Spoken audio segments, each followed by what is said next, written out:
Assalamualaikum warahmatullahi wabarakatuh. Waalaikumsalam warahmatullahi wabarakatuh. Alhamdulillah wassalatu wassalamu ala Rasulillah wa ala alihi wa ashabihi wa man tabi'ahum bi ihsanin ila yaumiddin.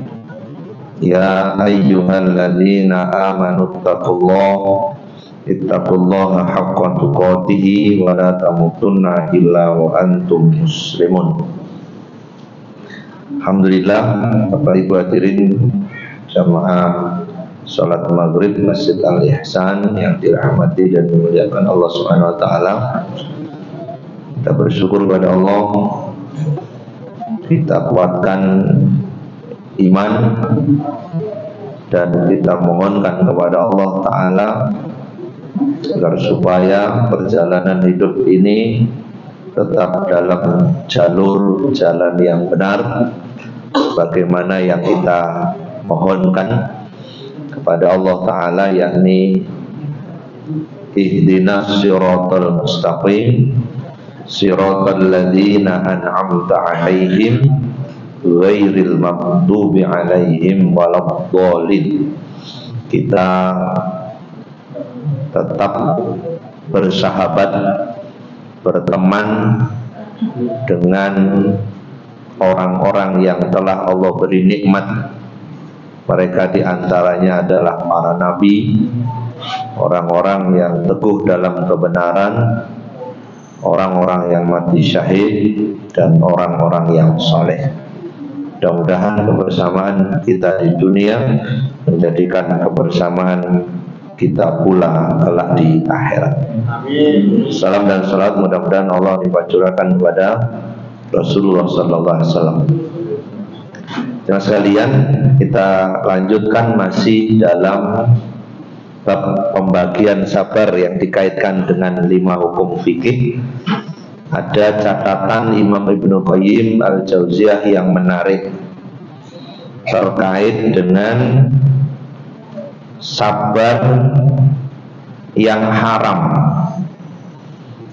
sabar yang dimasukkan dalam istilah mahdzur, yakni sabar dari makan dan minum sampai mati.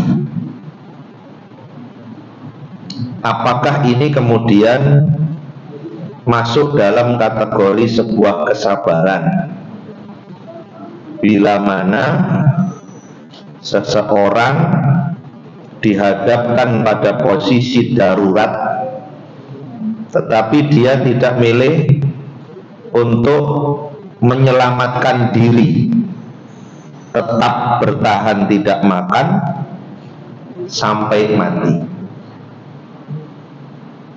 Sedangkan ada di dalam ayat famanitturra, bahasanya begitu, barang siapa yang terpaksa fi mahmasatin ghairu mutajanifil itsm, dengan tidak kemudian menjerumuskan diri kepada dosa. Jadi bahasanya siapa yang terpaksa bukan karena ingin menerjang larangan, yang dihadapi itu adalah kelaparan, sedang makanan yang ada di samping depannya adalah yang haram. Fala itsma alaihi, disebutkan oleh Allah Ta'ala, maka itu tidak dosa.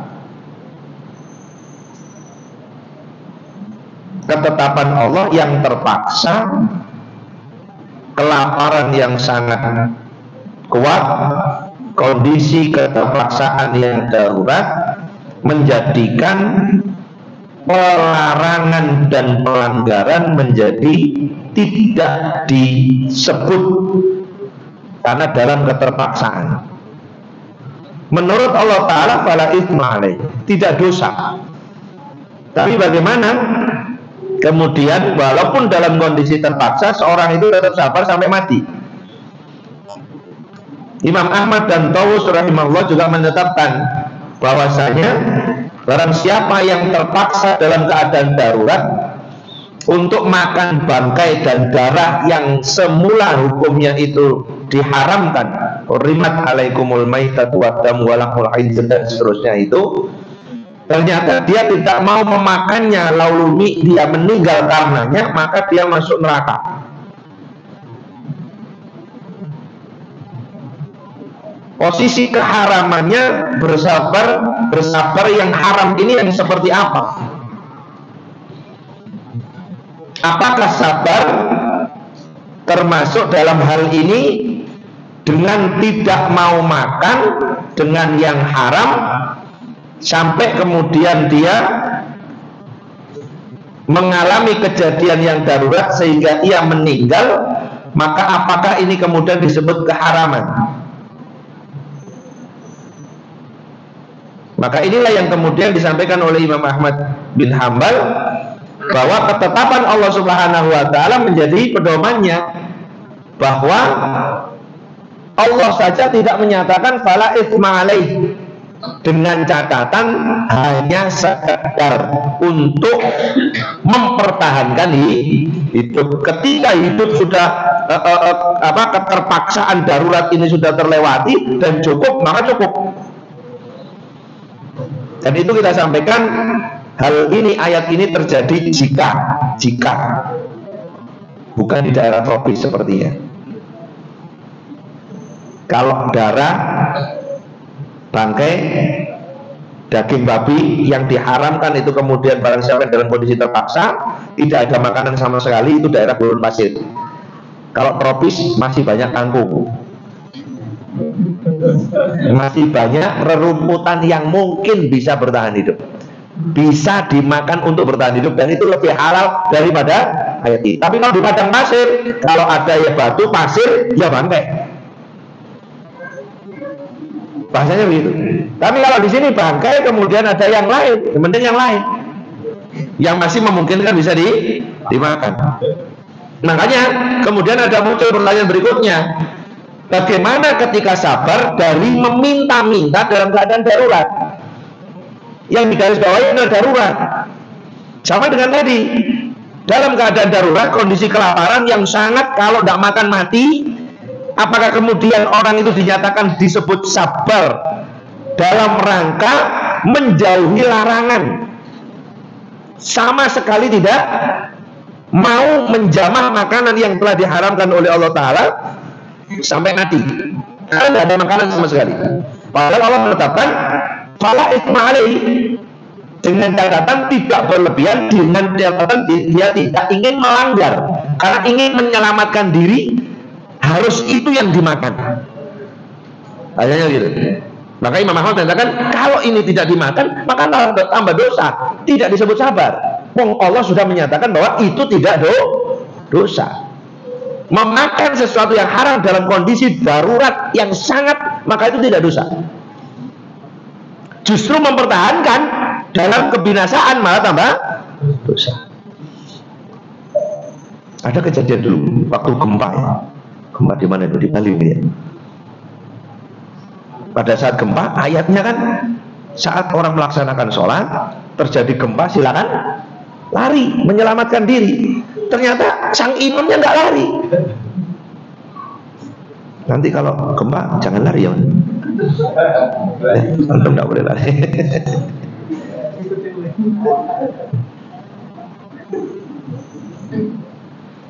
Apa? Dapat komentar buruk. Banyak didatangkan dalil-dalil. Ini. Kenapa kok tidak lari? Kenapa? Menyalahi aturan. Dibenarkan untuk membatalkan sholat dan lain sebagainya. Ternyata setelah diklarifikasi sederhana. Kalau memang itu ajal saya pingin ajal saya datang ketika saya sholat. Nek wayai mati, kulo kepingin mati dalam keadaan sholat. Nek gak mati. Belum tentu loh, Bapak bisa lihat. Ya kan? Kita mungkin mencibir, kita mungkin menganggap ini, sampean tidak sebagaimana yang disyariatkan. Sampean keluar daripada perintah. Perintahnya itu suruh lari kalau ada, walaupun sholat suruh lari. Menyelamatkan diri itu yang jauh lebih selamat, itu yang jauh lebih benar. Kenapa kok nggak lari, tidak menyelamatkan diri? Kenapa? Aja gitu. Ketika ditanya, alasannya kita nggak bisa nolak. Kalau memang itu ajal saya pingin ajal saya datang ketika saya sholat. Ternyata akhirnya nggak mati. Tapi niat itu luar biasa. Belum tentu saya jangan ketika begitu pikirannya ajal. Ojo menyelamatkan diri. Ojo sampai ajal datang walaupun kembali lari menyelamatkan supaya tidak menjadi korban. Pikiran kita begitu. Tapi sang imam menyatakan, kalau kenapa saya bertahan? Saya ingin meninggalnya dalam keadaan sholat.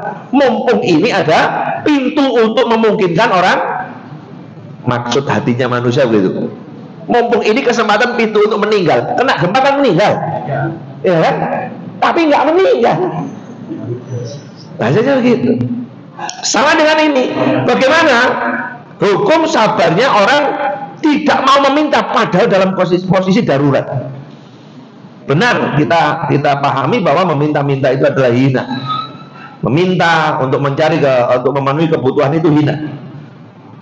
Sampai Nabi SAW menggambarkan sekali dia meminta seperti mengupas sekerat daging di wajahnya, menunjukkan sebuah penghinaan bahwa siapapun yang meminta-minta dalam hidupnya atau berprofesi sebagai peminta-minta, maka dia seperti menghinakan dirinya. Sampai kalau terus seperti itu sampai ajal tiba, dia menghadap kepada Allah dalam keadaan kehinaan. Dia tidak memiliki sekerat daging pun di wajahnya.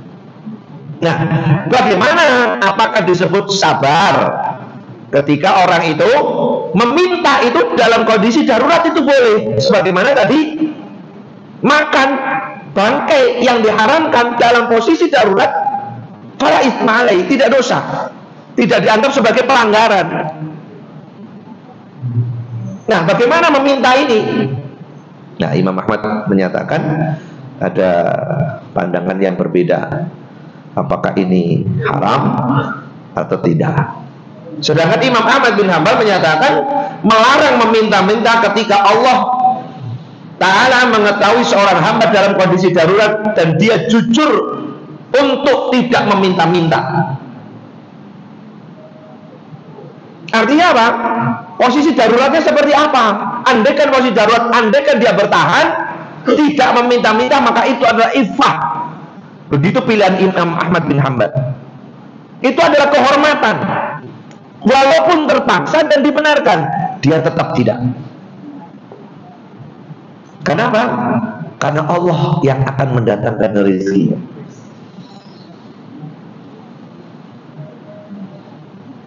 Tingkatan tinggi ini ya. Bahasanya begitu. Tapi bukan begini. Walaupun minum sudah disiapkan, disajikan di depan, di atas meja, dilihat saja, nantilah habis sendiri ya enggak. Sudah disiapkan itu menu makanan habis kajian, enggak usah dimakan, dia enggak habis. Ini perihal rezeki.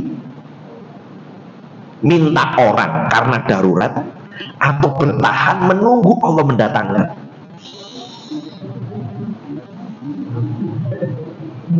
Ya, ini kan menjadi satu pilihan bergantung pada kualitas iman seseorang.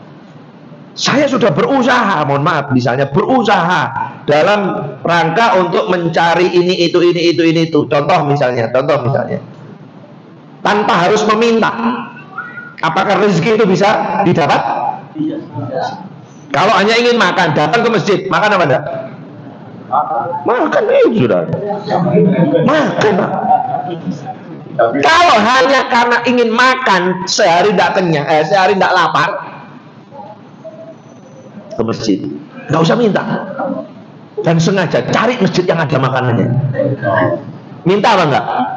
Minta apa enggak? Enggak. Maka posisi darurat sedarurat apa?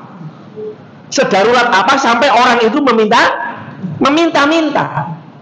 Makanya Imam Ahmad bin Hanbal memilih melarang. Enggak, jangan memaksakan diri walaupun dalam keadaan terpaksa.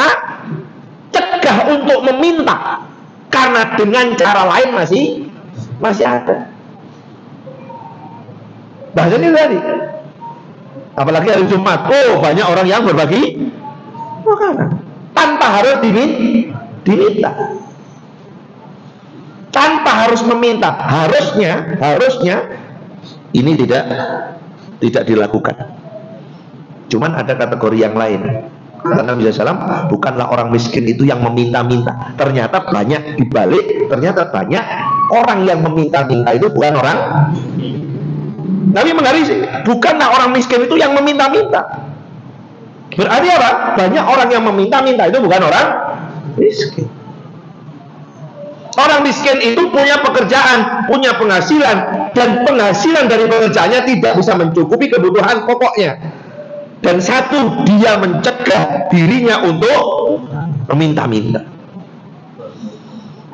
Makanya, apakah ini dalam keadaan darurat itu kemudian dibenarkan? Imam Ahmad saat ditanya bagaimana bila orang itu khawatir akan mati jika tidak mau meminta-minta, Imam Ahmad menjawab, orang yang sabar tidak mau meminta-minta itu tidak akan mati. Jawabnya Imam Ahmad begitu. Bagaimana dalam kondisi kehidupan darurat, ya, jika ia tidak meminta-minta, khawatir akan mati.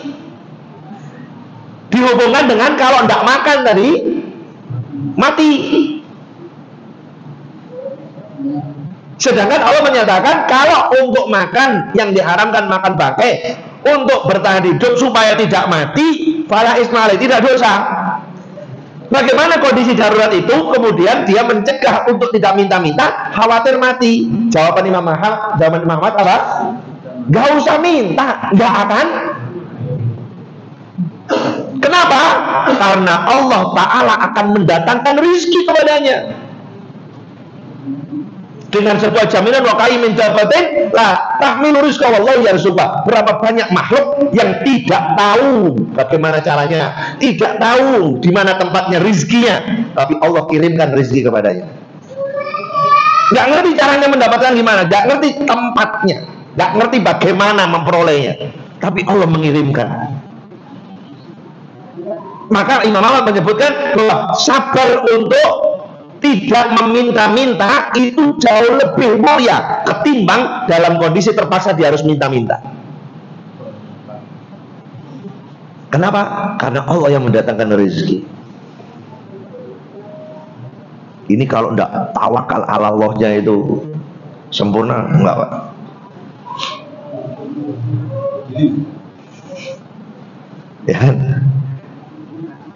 Ya, ada kawan yang biasa masuk ke daerah perang, berangkat itu nek wayai mati gak balik, nek balik berarti gak wayai mati.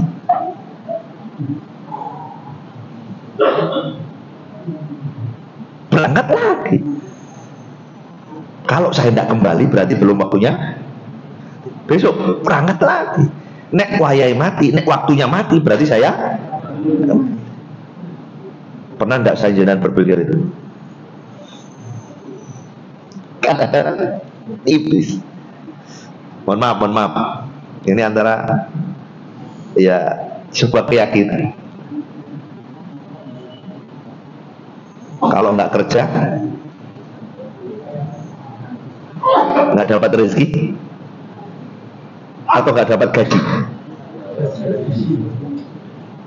Kalau kerja dapat gaji, kalau nggak kerja nggak dapat gaji. Ada hubungannya dengan rezeki nggak? Apa motivasi kita untuk kerja?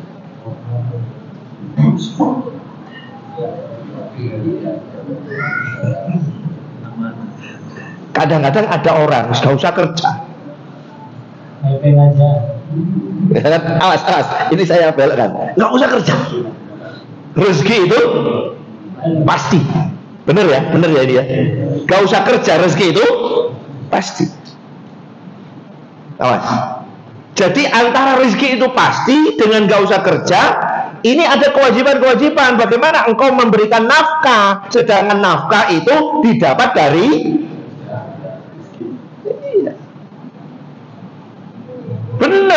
Bener. Seorang orang tua menafkahi anaknya saat anaknya harus menjadi kewajiban nafkahnya. Tapi suatu saat ketika orang tua sudah melemah, anak sudah diangkat oleh Allah Ta'ala, maka anaklah yang berkewajiban menafkahi orang tuanya. Jangan sampai ada orang tua yang kemudian nyari sendiri. Ada itu masih banyak. Ada itu masih banyak. Di usia yang lemah, sudah tidak berdaya, dia memaksakan diri. Kalau tidak begini saya tidak bisa makan. Walane. Hanya untuk makan Anda mempertahankan hidup. Yang kadang-kadang juga naudzubillah, sholat juga enggak gitu. Takut nggak bisa makan, tapi nggak takut kalau nggak sholat. Nah, Imam Ahmad tadi itu, ya, jadi sampai nggak akan darurat itu menjadikan kau mati dan memaksakan kau harus meminta-minta. Enggak, banyak jalan yang tanpa harus meminta engkau mendapatkan rezeki dari Allah Ta'ala. Seperti tadi, kalau ingin makan sehari, nggak usah pakai uang, datangi masjid yang berbagi makanan, selesai kan? Berarti harus ke. Makanya saya penjenengan kalau ke masjid, ya tengok ada nggak orang yang kira-kira seharian nggak makan. Kalau diem saja, nggak komunikasi, nggak tanya-tanya, jenengan dari mana? Oh dari sini. Sudah mulai kapan masuk masjid? Dari kemarin. Tidur sini berarti? Iya. Nah, terus kalau dibiarkan saja kemudian didiamkan, maka data itu tidak akan nyampe. Makanya sampai Nabi SAW kepada orang miskin, kepada orang dhaif, du'afa, itu jangan mereka yang suruh datang, jangan mereka yang suruh dekat, kita yang mendekat. Kita yang mendekat mereka. Bila perlu rumah, mereka kita datangi tanpa harus mereka bercerita. Masuk kita ke rumahnya, cukup datanya itu sudah terkirim. Monggo, jenengan duduk dulu sebentar. Ngomongnya sebentar, maksudnya mau menyuguhkan makanan sampai 5, 10, 15 menit. Hati sudah harus bergetar itu. Katanya ngomong sebentar sampai 15 menit gak muncul-muncul, berarti sedang tidak ada yang disuguhkan. Sampai kanan sampai kiri tetangga, salah siliono sak gelas lampono tak. Untuk minum satu gelas saja pinjam kepada tetangganya, berarti kan tidak ada apa-apa. Maka kalau suatu saat kita seperti itu, kita jangan merepotkan. Datang kita ke rumah mereka dengan membawa apa yang kita butuhkan sesaat itu dan membawa apa yang dibutuhkan mereka untuk beberapa hari ke depan,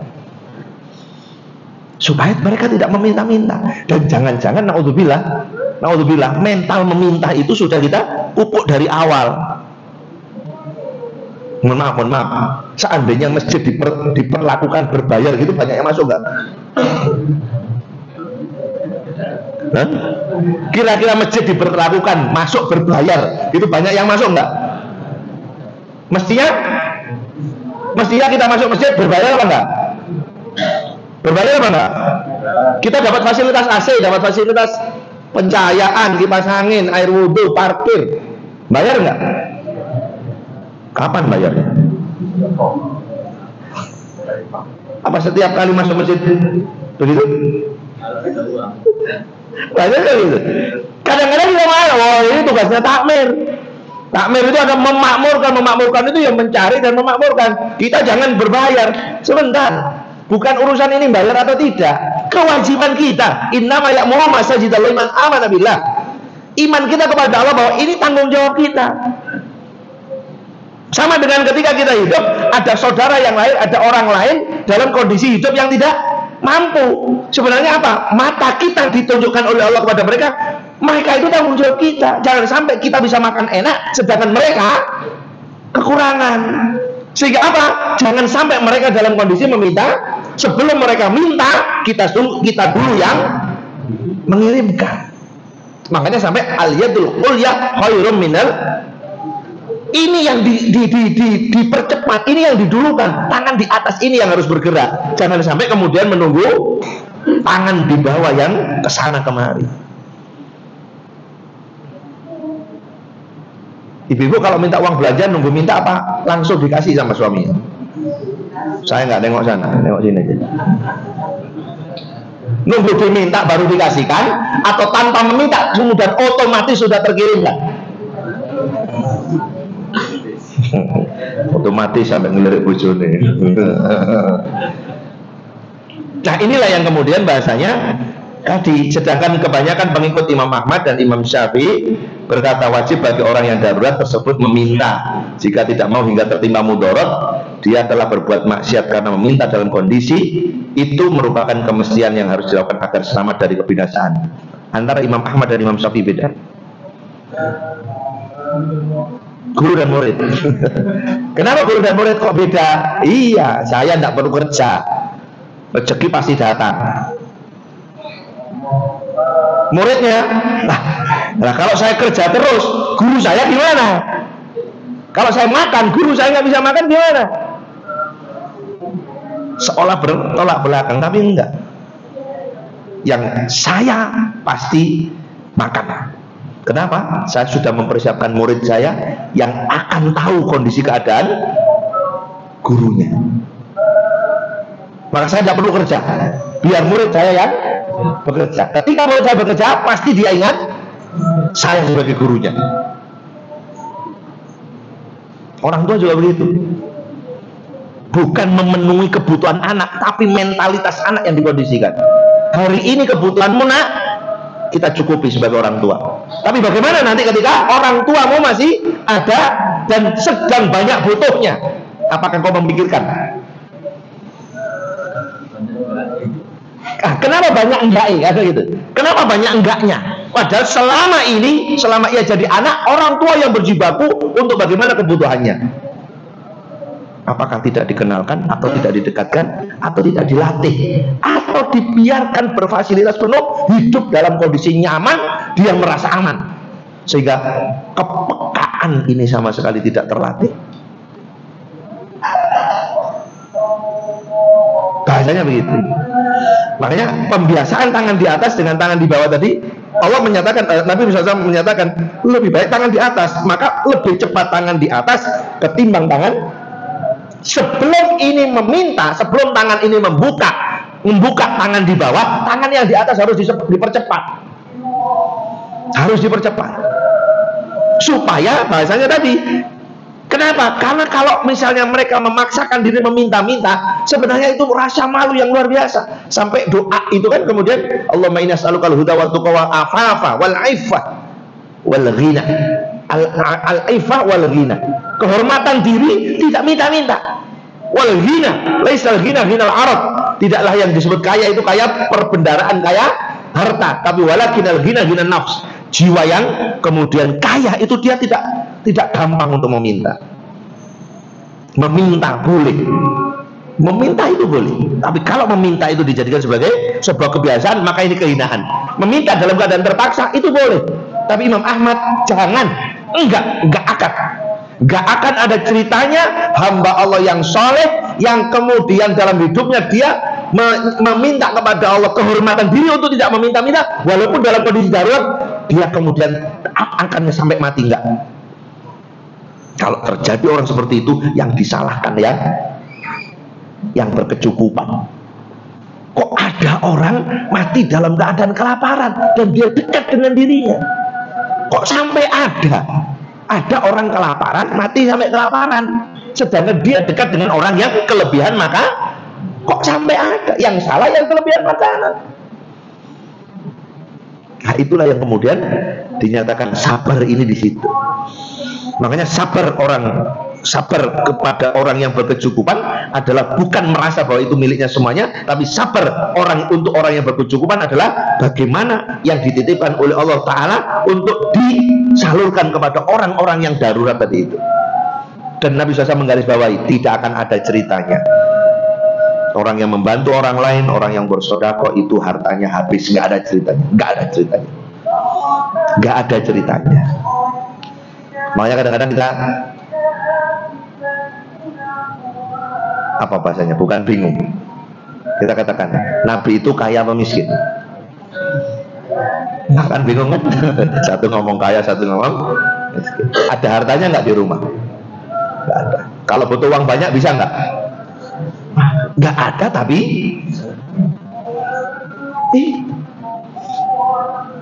Nabi ekspor impor itu umur 25 tahun. Stop itu umur 40 tahun. Apa yang dicari ketika umur 40 tahun di persimpangan jalan?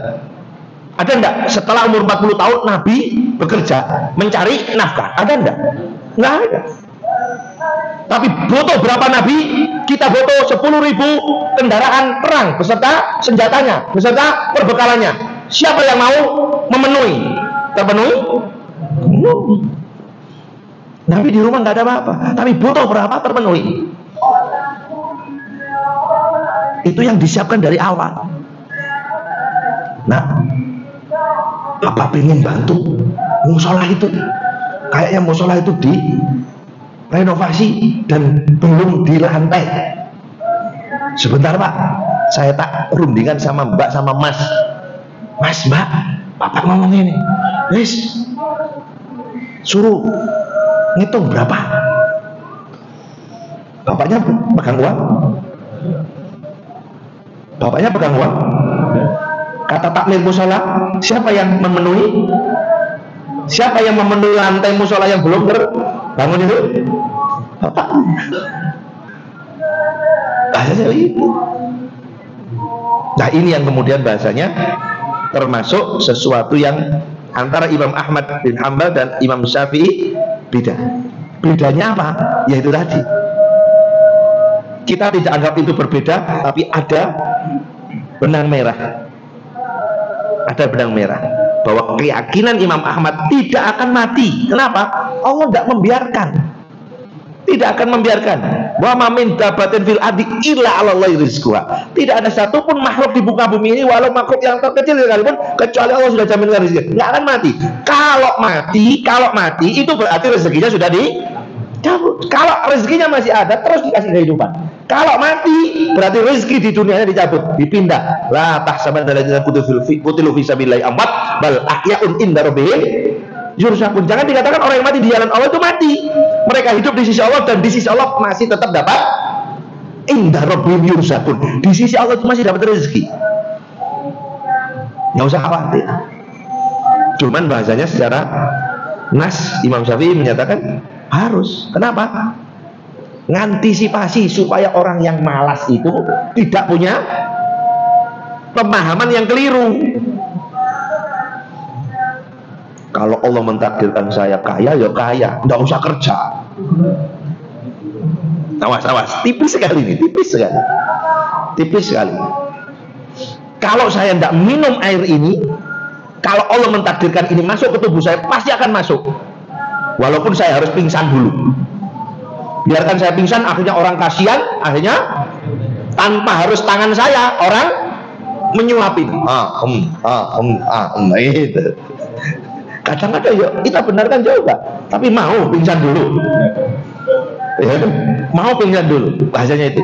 Jadi tidak bisa kita benturkan sebuah keyakinan yang sama. Imam Syafi'i menyebutkan harus, kenapa? Supaya tidak ada orang yang salah kaprah dalam pemahamannya. Yaitu tadi, kalau Allah datangkan rezeki, datang rezeki, ya sama. Siapa yang dapat makan kalau tidak datang ke Al-Ihsan? Ada yang tidak dapat makan dari Al-Ihsan kalau tidak datang ke Al-Ihsan? Enggak ada. Ya, apa jenengan dicatat? Yang tidak hadir tolong kirimkan ke rumahnya. Ada? Program apa itu? Mana itu? Iya, datang ada makan. Ini apa? Bahasanya saling memotivasi. Sudah datang saja. Ya, orang yang berkelebihan harta, wah ini mumpung ini ada kesempatan.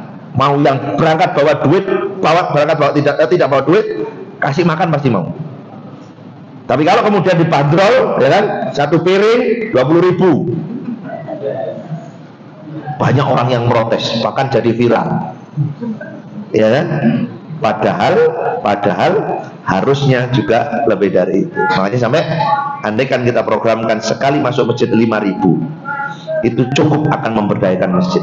Setiap Jumat berapa? Jamaahnya Jumat berapa? 100-an. Annya itu berapa? 200? Nggak sampai 150. 150 kali 50 kali 5.000. Gitu. 150 orang kali 5.000. 750 kali 4. Bahasanya gitu. Kenapa? Kok nggak sampai itu? Karena banyak orang yang gratisan. Banyak yang gratisan. Karena mental gratisan. Alhamdulillah, ayo nang gratisan. Ngajak baik ngajak putune, ngajak naik odong-odong sak kampung desa, pokoknya makan. Kata Al-Ihsan, nggak apa-apa, banyak datang nggak apa-apa, pasti makan semua. Tapi ini kan mental. Makanya itu yang kemudian sabar dalam hal yang darurat itu ada dua porsi. Darurat yang sampai hubungannya itu atas kehendaknya Allah, nggak usah khawatir. Sama dengan imam yang ada gempa tadi itu. Tapi untuk supaya nggak salah tafsir, nggak salah persepsi, nggak salah keyakinan, ikhtiar jangan ditinggalkan, ikhtiar jangan ditiadakan. Ikhtiar jangan ditiadakan. Tetap nggak apa-apa minta dalam posisi darurat. Cuman mintanya jangan sampai menjadi sebuah kebiasaan. Setiap kali notok dalam kondisi darurat, mintanya jangan kepada lurus horizontal, tapi langsung vertikal dulu. Ud'uni astajib lakum wa idza sa'alaka ibadi anni fa inni qarib ujibu da'watad da'i idza da'an. Allah pasti akan memberikan sesuatu kepada manusia. Maka dari sinilah kemudian sama bagaimana dengan pencuri yang mengancam nyawa kita, apakah wajib untuk melawannya atau boleh menyerah saja? Nggak sadar itu. Pencuri ya, pencuri tidak hanya mencuri harta kita, tapi mengancam nyawa kita. Ya, mengancam nyawa kita, apakah kita pasrah atau melawan? Maka kita hubungkan dengan apa yang pernah ditanyakan kepada Nabi SAW. Wahai Rasul, bagaimana kalau ada orang yang mengambil hak kami? Orang mengambil hak kami. Maka perintahnya Nabi, cegah semaksimal mungkin. Berarti kita harus pertahankan hak kita. Bagaimana kalau mereka memaksa? Ada orang yang memaksa mengambil hak kita. Mengambil hak kita, cegah sedapat mungkin. Bagaimana kalau mereka memaksa? Lawan. Bagaimana Rasul kalau kami ternyata terbunuh dalam perlawanan itu? Engkau mati syahid. Makanya konsep perjuangan kemerdekaan itu konsepnya ulama. Konsepnya ulama. Nggak akan mungkin itu. Ya, kalau ada penjajah, itu dibelain. Nah sekarang penjajahnya nggak pakai senjata, pakai. Ya kita jangan. Enggak, ya kita pakai otak. Gimana caranya? Satu diantaranya kita bangun ukhuwah ini. Salah satu membangun ukhuwah adalah saya jenengan saling tahu, saling kenal. Kita ini siapa dan apa. Kalau nggak begitu, ya kita paling kenal muka saja. Ya kan? Mohon maaf, kalau saya lagi keseleo, siapa yang bisa? Ya kan? Siapa yang bisa? Mas saya gitu. Ya, oh bisa, hanya bisa mijet. Enggak, ini keseleo. Kalau hanya mijet capek ada sendiri. Ini keseleo. Kalau salah pijat fatal. Nah, misalnya gitu. Itu kadang-kadang kita nggak ngerti.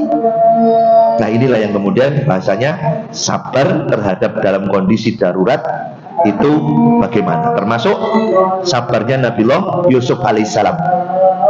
Diajak zina oleh istri raja. Cantik, punya jabatan, punya kekuasaan, punya harta. Kalau tidak mau dipenjara, milih yang benar. Ya kan? Kalau tidak mau dipenjara, milih. Maka doa kita, Rabbana wala tuhammilna ma la taqata. Kalau tidak kuat menghadapi itu, ya Allah, tidak usah dikasih ujian yang saya tidak kuat. Tidak usah dikasih itu sudah. Saya susah jawabnya kan gitu. Nah, pilih penjara, ya penjara enak, ya kan? Lalu penjara kemudian disuruh duduk, ruangannya sempit, tidak bisa berdiri, ya Pak. Itu ada ulama-ulama yang di penjara dalam kondisi duduk, sampai dia meninggal. Tidak dikasih waktu, tidak dikasih ruang untuk berdiri, Pak. Dihukum penjara duduk, bertahun-tahun, ya Pak. Masya Allah, itu kan berarti menyiksa, mematikan pelan-pelan, ditembak mati selesai, digantung mati selesai. Ini enggak, dalam ruang sempit tidak berudara, kemudian duduk tidak bisa berdiri. Masya Allah. Inilah yang kemudian tidak ada penghalang antara seorang hamba yang terdolimi dengan Allah Subhanahu Wa Taala, kecuali Allah akan kabulkan semua permintaan. Dan sekalian, insya Allah beberapa contoh ini yang terkait dengan sabar, yang terkait dengan hukum fikih yang disampaikan oleh Imam Ibnu Qayyim Al-Jauziyah dalam bab ke-8. Terima kasih, mohon maaf. Subhanakallahumma wa bihamdika asyhadu an la ilaha illa anta astaghfiruka wa atubu ilaik. Walhamdulillahirabbil alamin. Assalamualaikum warahmatullahi wabarakatuh. Waalaikumsalam warahmatullahi wabarakatuh.